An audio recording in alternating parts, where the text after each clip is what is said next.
In case you didn't know, you can use different fonts on your computer, so you don't have to use the pre-installed ones only. So say if it's a font like this one here that's not on my computer, you can download this one and it'll apply to all of your programs like Word, Photoshop, and etc. So for example, I'm working on this thumbnail here and the font that I need isn't available. So let's go through the steps on how to install a new font.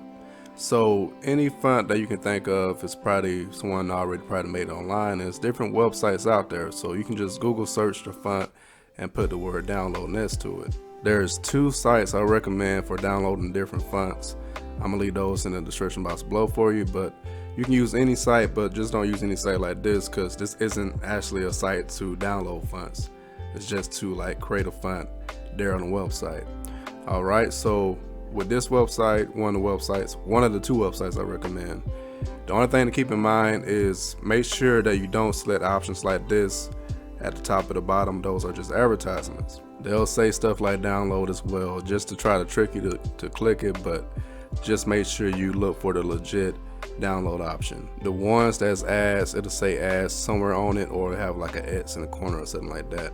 But once you download the font of your choice, it'll go directly to your downloaded folder. Now from here in your computer, go to the settings. Then from there, go to personalization. And next, go to fonts. Now all you have to do is from your downloaded folder, drag and drop the font to the fonts settings. And that's all you have to do. It'll already be in your programs right away. So like I mentioned in the beginning of the video, Photoshop, Word, and all that good stuff. Alright, the only thing I have to say is some sites will have you do an extra step. It'll download the file, of course, the fonts file, but you have to right click it, extract it, and then it'll create its own file there. But that's all I have for you guys. Much love to each and every one of you. I'm your downloading pirate, and I'm out.